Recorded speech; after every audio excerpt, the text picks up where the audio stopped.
400 years of silence.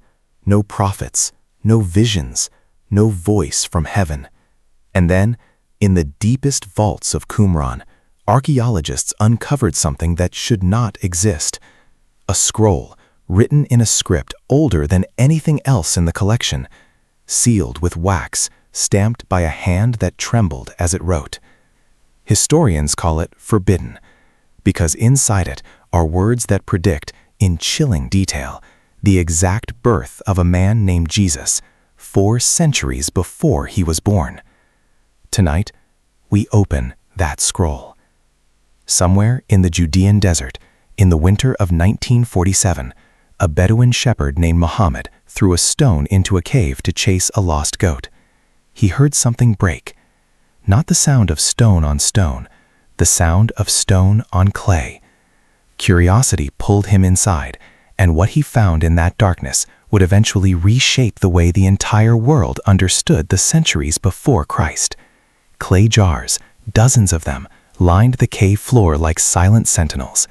Inside, wrapped in linen soaked with preservative oils and pressed flat by the dry desert air, were scrolls, ancient, untouched, waiting. Most of what the world later learned about those scrolls came slowly, in pieces, translated by scholars who spent decades of their lives hunched over fragments no larger than a fingernail. But there was one scroll, smaller than the others, tucked inside a second unmarked jar, buried nearly a foot beneath the rest, that unsettled even the most composed academics. It did not match the cataloging system used for the rest of the collection. It had no clear liturgical purpose. It did not quote the Psalms or the Torah in any recognizable pattern, and its ending, when finally translated in the 1960s by a research team working under strict confidentiality, described a child born of a specific lineage in a specific place under a specific and impossible set of celestial conditions that would not occur again for centuries. The team that made the translation never published their full findings. Only fragments of their internal notes ever surfaced, decades later in an estate sale of a deceased researcher's personal library. What we know from those notes is this: the scroll's author identified himself only as a watcher in Persia, writing during what modern scholars now understand as the deep silence between the last words of the prophet Malachi and the first cry of an infant in a Bethlehem stable. 400 years of heaven's apparent silence, a period so devoid of prophetic voice that ancient rabbis called it the age when God hid his face. And yet here, in the driest corner of the world, someone was still listening, still writing, still watching the sky. To understand why this scroll matters, you have to understand what those 400 years actually were. Not silence in the way we imagine silence, a peaceful, empty hush. This was silence in the way a held breath is silence, heavy, waiting, charged with something about to break. The last prophetic word recorded in the Hebrew Scriptures came from a man named Malachi, whose very name means my messenger. He spoke of one who would come to prepare the way, and of a day that would burn like an oven, and of a sun of righteousness rising with healing in its wings. And then, nothing. No new scripture, no new prophet claiming the authority of old. The heavens, as far as official record was concerned, closed their mouth. But empires did not stop moving. History did not pause to wait politely for prophecy to resume. In the centuries that followed Malachi's final words, the ancient Near East went through convulsions so violent they reshaped the entire known world. And it was into this chaos, not into peace, but into fire and iron, that the forbidden scroll was written. It began with Persia, still holding its vast empire together, stretching from the Indus River to the shores of the Aegean Sea.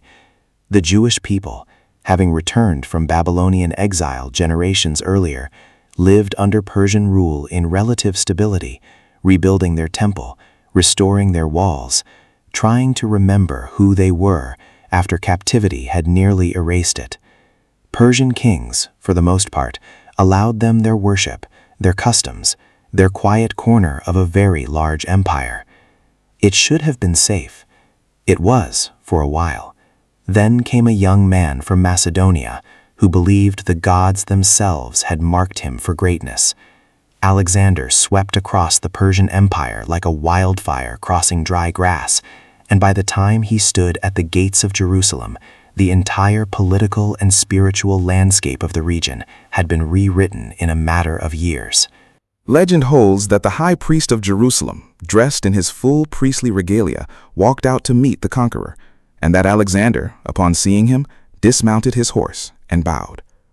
Whether that meeting happened exactly as legend describes, one truth remains undisputed. Alexander did not destroy Jerusalem. He spared it. And in sparing it, he opened the floodgates to something far more dangerous than an army. He opened the floodgates to an idea. Greek language, Greek philosophy, Greek gods, Greek gymnasiums, Greek theater, Greek ways of thinking about the universe and the self and the divine, all of it poured into Jewish life like water into a crack in stone, slowly widening it from the inside. For nearly 2 centuries after Alexander's death, his empire, splintered among his generals, would use Judea as a chessboard. The Ptolemies of Egypt held it first, ruling with a relatively light hand, tolerating a Jewish community that translated its own scriptures into Greek for the first time, a project so significant that it produced the Septuagint, the version of the Hebrew Bible that later authors of the New Testament would themselves quote. But peace under foreign rule is rarely permanent. The Seleucid kings of Syria eventually wrestled Judea away from Egyptian control, and it was under Seleucid rule that the silence turned violent in a way no one could have predicted. His name was Antiochus, and he called himself Epiphanes, God manifest. History would remember him by a crueler nickname, whispered by the people he tried to break: Antiochus Epiphanes, the madman. Under his rule, the temple in Jerusalem, the one physical space where the Jewish people still felt the presence of the God who had gone silent, was defiled in a way that scarred the collective memory of an entire nation. An altar to Zeus was erected inside its sacred courts. A pig, an animal considered ritually unclean, was sacrificed on the very altar where the priests had once offered lambs to the God of Israel. Circumcision, the ancient covenant mark of Abraham, was outlawed on penalty of death. Mothers who dared to circumcise their infant sons were executed alongside their children, their bodies hung from the walls of the city as a warning to others. It was into this darkness, the darkest hour of the silent centuries, that a family from a small village called Modin rose up and refused to bow. An aging priest named Mattathias, watching a Seleucid officer demand that he offer a pagan sacrifice in the town square, struck the officer down with his own hands rather than betray the God he had spent his life serving. His sons, led by the fiercest of them, a warrior nicknamed the Hammer, Judah Maccabee, took up arms against an empire. What followed was one of the most improbable military campaigns in ancient history. A small, poorly equipped band of rebels, fighting guerrilla warfare in the hills of Judea, eventually forcing the mighty Seleucid army into retreat and reclaiming the temple itself. They found it in ruins, the altar defiled beyond use, the sacred lampstand, the menorah meant to burn continuously as a symbol of divine presence, extinguished and looted. According to later tradition, when the priests searched for oil to relight it, they found only a single small jar, enough by any rational estimate for 1 night. It burned for 8. Whether legend or literal miracle, the story became the foundation of a festival still celebrated today, Hanukkah, the Festival of Lights, born entirely from a war that happened during the years the heavens supposedly said nothing at all. This is the world the Forbidden Scrolls author was writing from. Not a peaceful desert monastery removed from history, but a world violently in motion. Empires rising and falling, temples defiled and reclaimed, a people caught in the machinery of history's most brutal centuries, and no prophet standing up to say what any of it meant. And yet, according to the fragments that survive translation, the scroll's author claimed he was not the only one still watching. He identified himself as belonging to a lineage of scholars in the Persian and later Parthian territories, men who had inherited something from an older tradition, one connected to the exile itself. When the Jewish people had been dragged in chains to Babylon centuries earlier, they had not returned home empty-handed. Some of their scholars had studied under and reportedly taught the priestly astronomer caste of Babylon and Persia, men later remembered in Western tradition by a single word: Magi. These were not fortune-tellers or street mystics. Magi were the intellectual elite of the Persian world: priests, astronomers, interpreters of dreams, keepers of ancient texts, advisors to kings. And according to the scroll, a specific thread of prophetic tradition quietly passed down through generations of these scholars held on to something the rest of the world had forgotten: an expectation, a calculation, a number. The scroll references a set of writings attributed to a Hebrew prophet who had lived generations earlier during the Babylonian captivity, a man whose visions dealt in numbers, weeks, and years, calculating forward from a specific decree to a specific future point when, according to his own words, an anointed one would be cut off. Scholars for centuries have debated exactly which decree, exactly which calculation, exactly which year this pointed toward. But what the Forbidden Scroll suggests, startlingly, is that the Persian watchers had done their own math, and their math pointed toward a window of time, a generation, a specific alignment of stars they believed would mark the moment. The scroll describes, in language that reads almost like an astronomer's field journal, a series of celestial observations spanning years. A conjunction, two bright wandering stars, the kind ancient astronomers called planets, drawing close together in the sky, not once, but multiple times over the course of roughly 2 years, moving through a specific constellation, the Persian tradition associated with kingship, and with the Western lands, the direction of Judea. Modern astronomers, using retro-calculation models that can accurately map the night sky as it appeared thousands of years ago, have independently confirmed something remarkable. In the years now commonly dated to around 7 BC, the planets Jupiter and Saturn did in fact undergo a rare triple conjunction in the constellation of Pisces, appearing to draw close together in the sky not once but 3 separate times within a single year, an astronomical event so unusual it occurs only once every several centuries. To ancient astronomers, Jupiter represented kingship, the king's star. Saturn was associated in some traditions with the land of Israel itself. Pisces, the fish, was linked by some ancient interpreters to the last days and to the Western Semitic peoples. Whether or not the men who watched this event understood it exactly as later tradition claims, the mathematics of the sky itself is not in question. Something rare happened above the ancient world in that window of years. And if the Forbidden Scroll is authentic, a claim its custodians have never definitively proven or disproven, then someone in Persia was not just watching that sky, he was waiting for it. The scroll grows more specific as it continues, and this is where its content becomes genuinely unsettling to read, regardless of one's beliefs.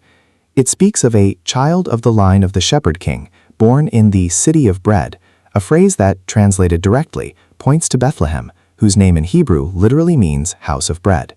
It speaks of a star that would not simply shine, but move, appearing to stand still over a specific location, language remarkably close to the account later recorded in the Gospel of Matthew, describing the star that guided visiting Magi to the very house where a young child and his family were staying. It is worth pausing here to acknowledge the layers of mystery stacked on top of each other.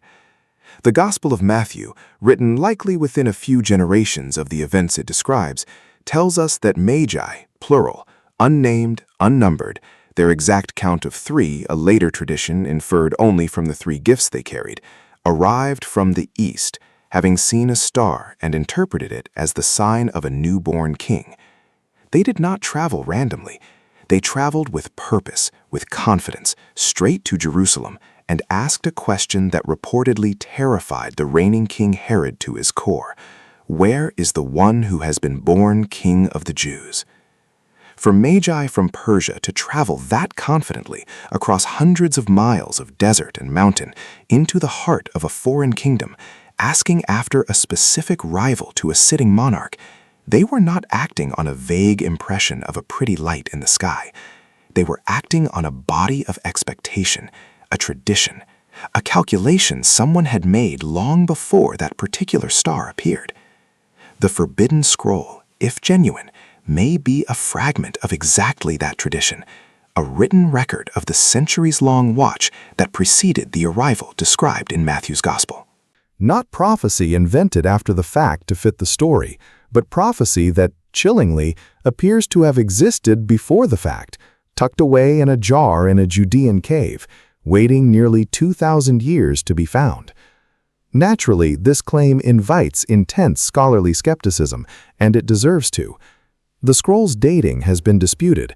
Some paleographers who examined photographs of the fragment, the physical scroll itself has, according to available records, remained under restricted access since its initial translation, argue the script style is consistent with a Persian-influenced Aramaic hand from the 2nd century BC, placing it comfortably within the Silent Centuries. Others have raised the possibility of later interpolation, suggesting that while the scroll's outer material may be ancient, certain phrases describing the star and the child may have been added by a later scribe, attempting to retroactively validate Christian claims using an older, blank manuscript. This is not an unreasonable caution. Religious and political motivations to fabricate prophecy after the fact are as old as prophecy itself. And yet, those who examined the scroll's full content noted something that complicates a simple forgery theory. The text contains numerous references to political and military details of the Silent Centuries that would have been extraordinarily obscure to a later forger.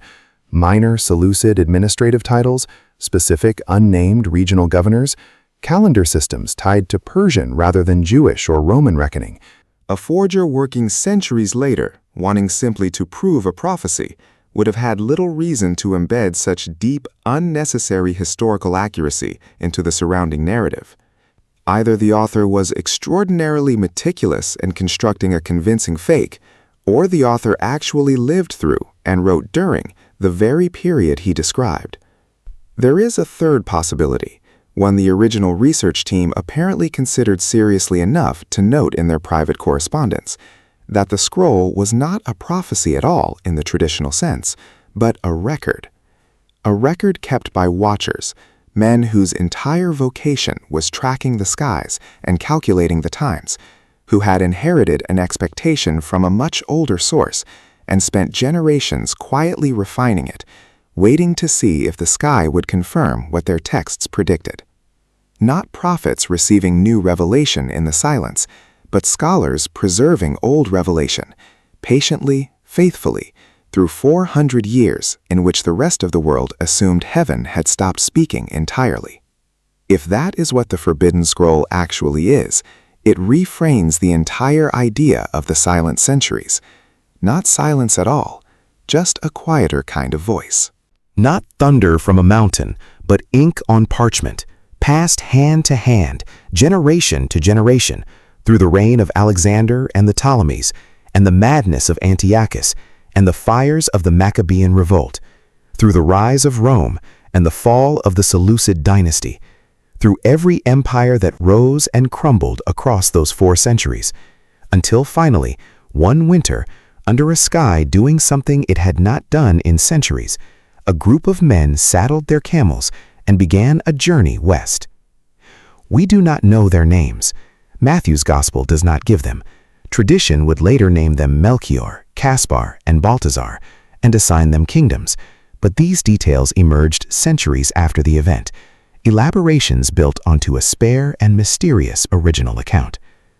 What we do know from the text that survives is that they arrived in Jerusalem asking a question no foreign dignitary should have had reason to ask, and that their arrival set off a chain of events that would end in tragedy for an entire generation of infant boys in Bethlehem, slaughtered on the order of a paranoid king desperate to eliminate a rival he could not locate.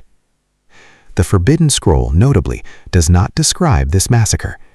Its account ends, according to the surviving translation notes, with the star standing over the house, and the watchers, the author's own community, it seems, sending emissaries to bow before the Promised One and offer what is fitting for a king. The text simply stops there. Whether the original ending was lost, damaged, or deliberately never continued, we cannot know. What we're left with is a document that appears to end at the exact moment its central expectation is fulfilled, as if the author's entire purpose in writing had reached its conclusion, and there was nothing left worth recording. There is something profoundly human in that. Imagine a family. Imagine generations of a family, or a school of scholars functioning like a family bound by shared purpose, watching the sky every clear night for decades, calculating and recalculating, refining a prediction passed down from grandfather to father to son, never certain if they would live to see it confirmed. Imagine the moment, finally, when the calculation and the sky agreed, when the light appeared exactly where the old texts said it would. That is not simply astronomy. That is the closing of a 400-year vigil. Whether or not you believe the scroll is authentic, whether you view it as a genuine artifact of a lost prophetic tradition, or as an elaborate historical curiosity whose true origins remain unresolved, its existence, genuine or contested, forces a re-examination of something we too easily accept as fact, that the silent centuries were truly silent. History, when examined closely, rarely goes quiet. It simply moves to rooms we are not watching. While empires clashed in the light of history's main stage, it seems entirely possible that somewhere in the shadows of Persia, a small and patient community kept a different kind of watch altogether, reading old scrolls by lamplight, tracking stars across desert skies, waiting for a promise made centuries before any of them were born to finally, impossibly, come true. And on a winter night in a small Judean town, under a sky doing something it had not done in living memory, it did. The scroll remains, to this day, one of the least publicly discussed artifacts to emerge from that cave system, overshadowed by better-known and more thoroughly authenticated finds. Access to detailed high-resolution imaging has reportedly been limited even to specialists, and full peer-reviewed publication of the complete translated text has, as of this telling, still not occurred in any widely accessible academic journal. Some researchers who have pushed for greater transparency suggest institutional caution, a reluctance to publicly stake academic reputation on a document whose implications are as theologically loaded as they are historically extraordinary. Others, more inclined towards suspicion, wonder if there are reasons beyond caution for keeping such a document quiet. What can be said with confidence is this: the 400 years between Malachi's final words and the birth in Bethlehem were not empty of meaning, whatever one makes of any single contested scroll. They were centuries that forged the political world Jesus would be born into, a world of Roman occupation layered over Greek culture, layered over the fractured legacy of Alexander's empire, a Jewish population shaped by the trauma of Antiochus's persecution and hardened by the pride of the Maccabean Revolt, a landscape thick with expectation, prophecy, sect, and hope, all of it simmering quietly beneath the surface of imperial politics, until it finally boiled over into the story the world still tells every winter. Perhaps that is the deeper mystery here, deeper even than one scroll's contested authenticity. Not whether heaven spoke during those 400 years, but whether we have simply forgotten how to listen for the kind of voice that doesn't thunder from a mountaintop, but instead moves quietly through the long, unglamorous work of watchers in a desert, tracking stars no one else was looking at, keeping faith with a promise made centuries before, until the night the sky finally answered. Somewhere, perhaps, that scroll still sits in a climate-controlled vault, its full contents known to only a handful of researchers, its final judgment on authenticity still unresolved. And somewhere above us, the same sky that Persian watchers once studied for years on end continues turning through the same ancient patterns, indifferent to whether we are still paying attention. The next time you look up at a clear winter sky and see two bright points of light drifting closer together on the horizon, consider this. Somewhere, once, someone watched that exact same event and believed with everything in him that it meant the world was about to change forever. He may have been wrong about many things, but on that particular winter night, under that particular sky, he was not.